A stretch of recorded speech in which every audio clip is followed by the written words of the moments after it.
আজকে কাজ করতে গিয়ে একটা মজার জিনিস পেলাম, সেটা হচ্ছে ফুড ডেলিভারিতে কাজ করতে গিয়ে আমরা তো বিভিন্ন সময় বিভিন্ন টাকা কালেকশন করতে হয়।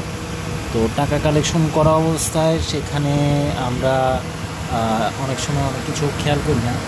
তো রাতের বেলায় এখন যখন আমরা টাকা গুনতেছি যে আমার কাছে কত আসলো, কত টাকা আমাদের বেনিফিট হলো, তখন দেখা গেছে যে একটা টাকা পেলাম, যে টাকার ভিতরে লেখা আছে পিৎজা খাইছি এই টাকা দিয়া। অর্থাৎ এই 500 টাকার যে নোটটা, এই নোটের ভিতরে লিখে রাখছে পিৎজা খাইছি এই টাকা দিয়া, অর্থাৎ এই 500 টাকা দিয়া সে পিৎজা খাইছে।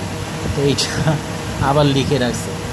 পাবলিক আজকালকার হয়তো বা এটা কোনো বাচ্চা করছে, অথবা মোটামুটি 20-25 বছর বয়সী কেউ না কেউ অবশ্যই করছে।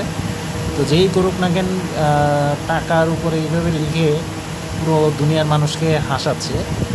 এইটা এই টাকাটা এখন যার কাছে যাবে সেই এটা নিয়ে হাসবে যে 500 টাকা দিয়ে পিৎজা খাইছে, সেটা আবার 500 টাকার ভিতরে লিখে দিয়েছে যে পিৎজা খাইছি এই টাকা দিয়ে।